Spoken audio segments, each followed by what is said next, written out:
Otra vez en Victoria, en un lugar que elegí por el relato de un lugareño y por experiencias propias. Esta vez voy a trabajar sobre 3 ejes. Primero, un vuelo de aproximación por el sector, como hacemos habitualmente para saber qué hay en el lugar, con el objeto de referenciarnos para la observación nocturna. Aquí les voy a mostrar los problemas que se han producido en los drones y en su configuración, obviamente causadas por la oleada de drones americana. Situaciones, la verdad, excepcionales que no me habían sucedido en estos 10 años que tengo piloteando estos aparatos. Segundo, les voy a mostrar algunas inconsistencias y la pobre funcionalidad del dichoso Flight Radar 24. Esta aplicación casi de culto para algunos analistas de escritorio del fenómeno. Y vamos a ver su funcionamiento. Pues si no sé cómo se trabaja, mal puedo analizar su fiabilidad. Y además algunas cosas raras que se sucedieron a la hora de la geolocalización, digamos, de algunos vuelos acá en Victoria. Y tercero, vamos a observar cómo a través de un sistema multicámaras hay cosas que solo pueden verse en algún espectro y no en otros.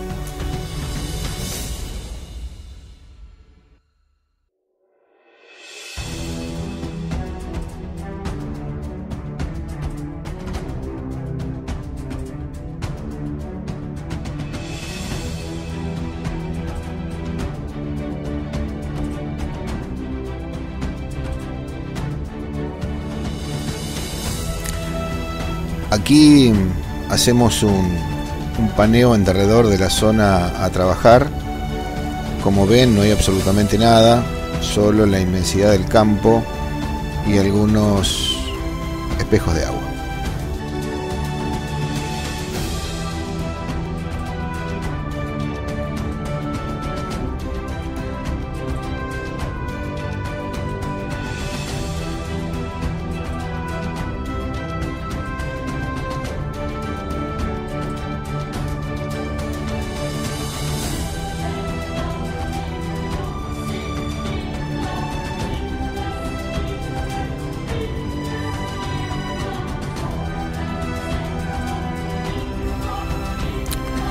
En este caso trabajé con el Móvil 3, que por la tarea específica a realizar era el más adecuado por su amplio techo solar panorámico. Pero comenzaron los problemas. Primero, uno de los equipos no reconoce una tarjeta de memoria. Después, en 2 de los 3 drones aparecen advertencias de seguridad, en particular circunscriptas a los Estados Unidos, pero que en la práctica también inciden en la recopilación de datos a los usuarios de este tipo de drones en general. Bueno, como verán, acá dice sin tarjeta. ¿Ven? Acá, como ven,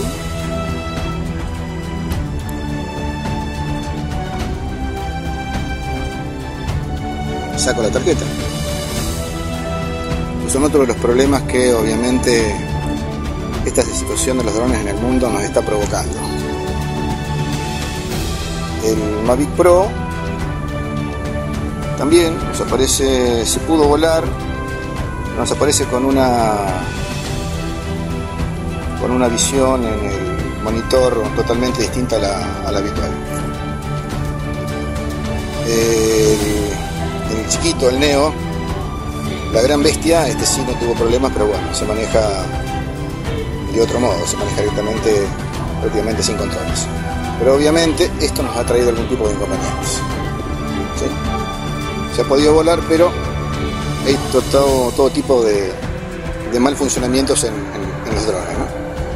Después les voy a adjuntar una captura de pantalla inclusive que me salió, que no es habitual.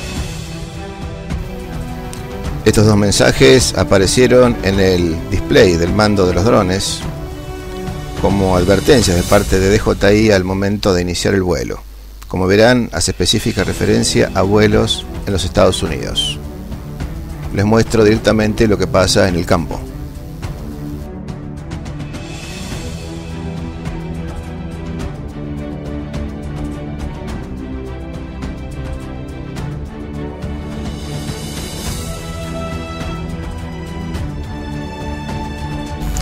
Ahora vamos a analizar cómo funciona el Flight Radar 24 y el porqué de su poca fiabilidad al compararlo con equipos de comunicaciones donde evitamos al intermediario tomando directamente la señal ADS-B de la aeronave. ADS-B es un sistema utilizado para rastrear aviones en el cielo, significa vigilancia automática dependiente difusión.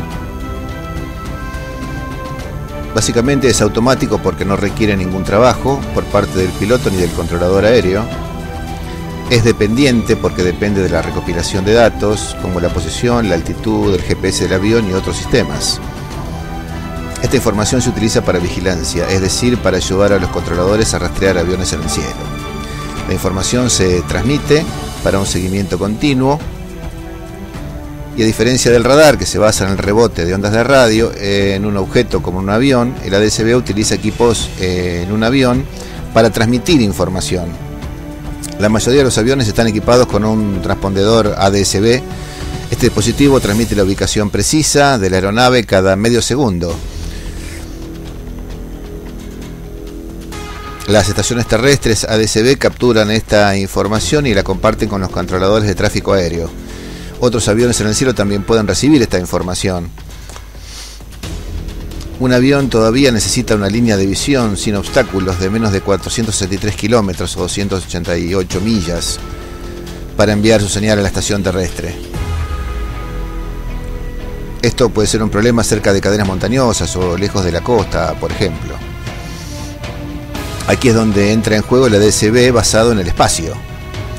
Hoy en día hay una serie de satélites orbitando la Tierra. Estos satélites Iridium Next llevan un sistema desarrollado por la empresa llamada Aireon. Un receptor ADS a bordo de un satélite captura las transmisiones del avión y las retransmite a las estaciones terrestres de Aireon. Esto permite una cobertura global. Aireon comparte estos datos con los controladores aéreos a través de un sistema de software, mostrándoles la posición precisa de las aeronaves casi en el tiempo real. El ADS-B, basado en el espacio, permite una gestión de tráfico aéreo más segura y eficiente. Ahora, para finalizar, ya que hablamos de ADS-B, hablamos que es una radiodifusión que puede ser recibida por cualquier estación receptora. Y aunque puede ser recibida tanto por aeronaves como la estación en tierra dispuesta para los servicios ATS, también puede ser recibida por cualquier otra antena, y ya que es relativamente fácil adquirir una antena ADS-B IN, la señal enviada por las aeronaves con ADS-B OUT puede ser recibida por estaciones del público general, es decir, por cualquier persona que tenga una antena ADS-B IN. Esto es muy utilizado para enviar esta información a páginas como Flight Radar 24 o FlightAware, en la cual se muestra el tráfico aéreo en tiempo real de las aeronaves que tienen equipadas el sistema ADS-B. Eso se logra ya que la información es codificada pero no es encriptada. Es decir, que puede ser decodificada y utilizada por cualquier persona. Es decir, yo me encuentro exactamente aquí, antes de que se envíen los datos al Flight Radar. Aquí, para hacerlo un poco más gráfico, hice una comparación entre el equipo 1, que consta de una tableta sin conexión de internet obviamente, pero con el software y el hardware necesario para tomar las señales ADS-B directamente de las aeronaves. La tableta 2 corriendo la aplicación con el Flight Radar 24, obviamente con conexión a internet, y el Handy haciendo escucha de la banda aérea, es decir, de las comunicaciones entre aviones y la torre de control, o entre los aviones respectivamente de haberlas. Aquí vemos específicamente de qué consta el equipo para tomar las señales ADS-B directamente de las aeronaves. Como les decía, es una tableta con sistema Android, con los drivers y el programa de comunicación necesario para captar esas señales, un receptor RTL-SDR conectado al puerto TG de la misma y una antena específica para la frecuencia de VHF a la salida del receptor.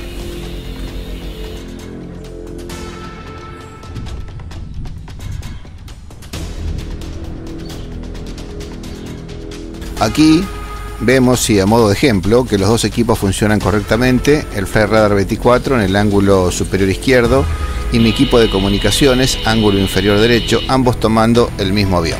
Es decir, ambos equipos están funcionando. y recepcionando la señal ADS-B de los aviones.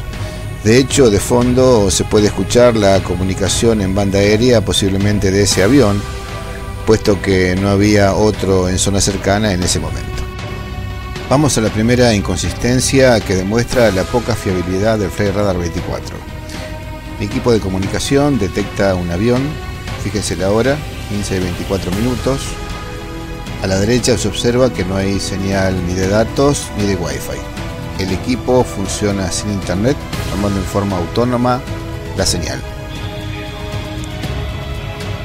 Vamos al FlightRadar 24. Como se ve,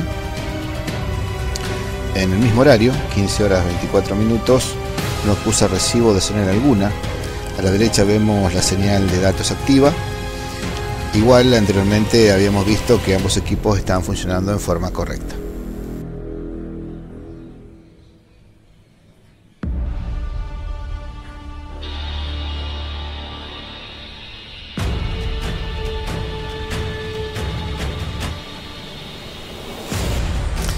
Otra aeronave que tampoco toma el FlightRadar 24 y sí el equipo de recepción de comunicaciones.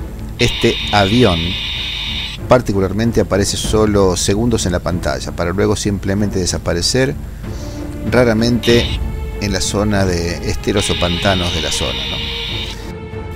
Algunos datos de FlightRadar. Vemos que se fundó en Suecia ya por el 2006 completamente por accidente, pero que ganó notoriedad ya por el 2010.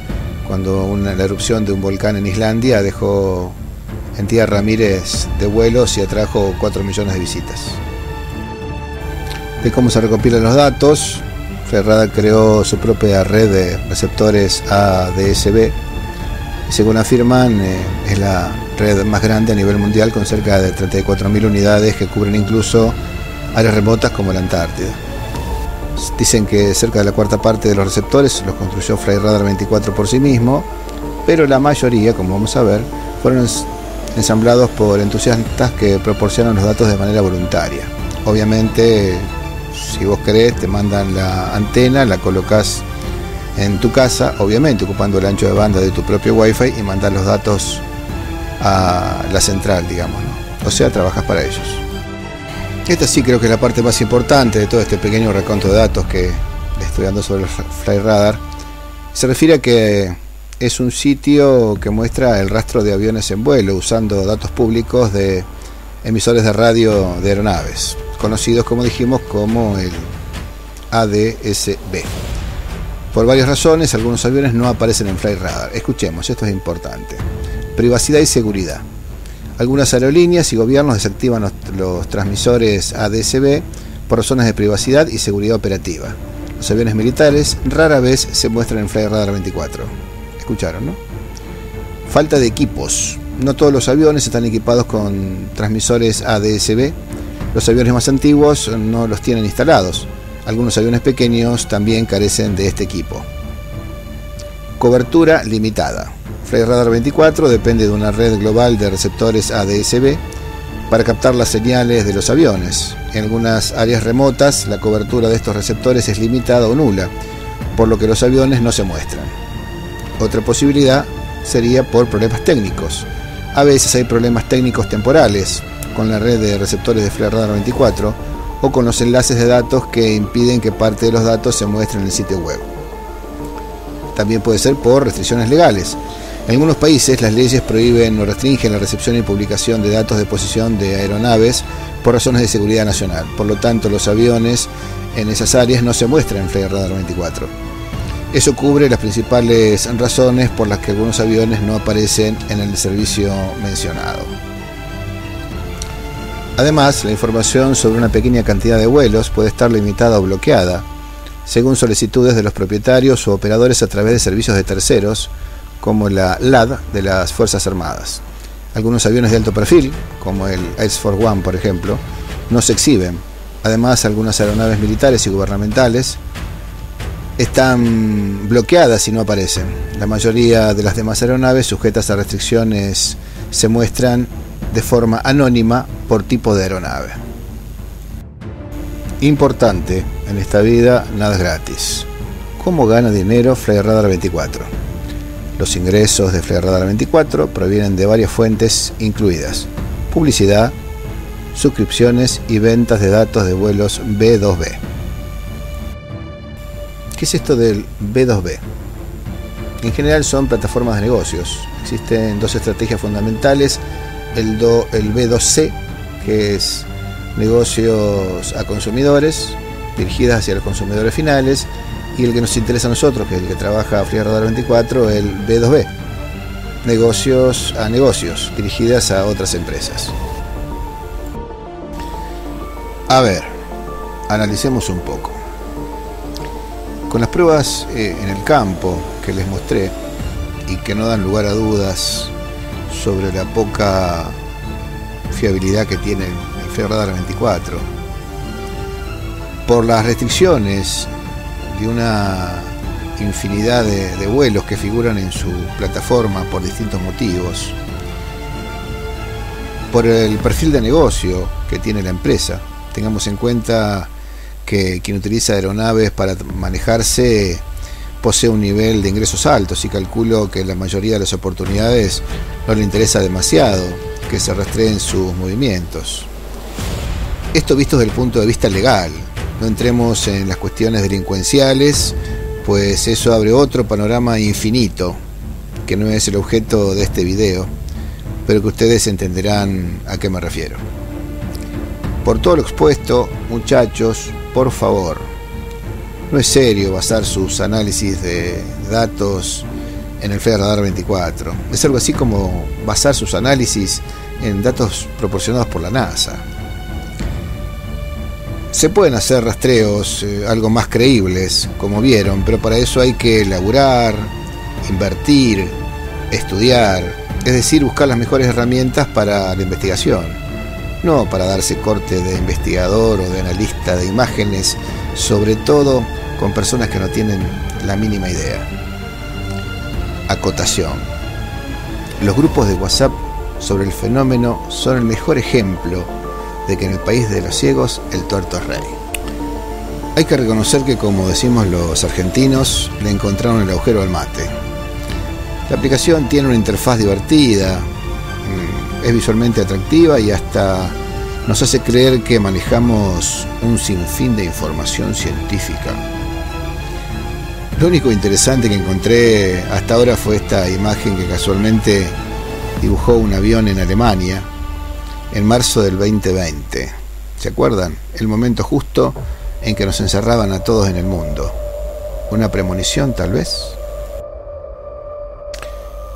Ahora, como la tercera parte del video, les voy a mostrar un equipo que yo denomino multiespectral, pues incluye una cámara reflex, una Nikon D5600, una cámara térmica y un visor infrarrojo, un Bushnell Equinox 6x50, trabajando al unísono, es decir, monitoreando o apuntando a un mismo sector del campo. A esto le sumamos un equipo de comunicación con un programa de análisis del espectro radioeléctrico, pues como sabemos que todo es frecuencia y el objetivo es armar una red que cubra la mayor parte del espectro visible y el no visible, en busca obviamente de anomalías de cualquier tipo. Comenzamos la grabación, ya cayendo la noche, y como vemos, la cámara térmica no registra ninguna anomalía, es decir, ninguna distorsión en la temperatura habitual de la zona a verificar. Lo mismo con la cámara reflex, pero sí el visor nocturno. En el mismo sector nos muestra una luz no visible con las otras cámaras, lo que nos invita a pensar que es una luz fría, que no produce calor, pues de hacerlo debería haber sido captada por la cámara térmica, y tampoco visible al ojo humano, pues debería entonces haber sido captada por la cámara reflex. Y como vimos, no fue así. Esta luz se mantuvo estática solo unos pocos segundos y luego simplemente desapareció.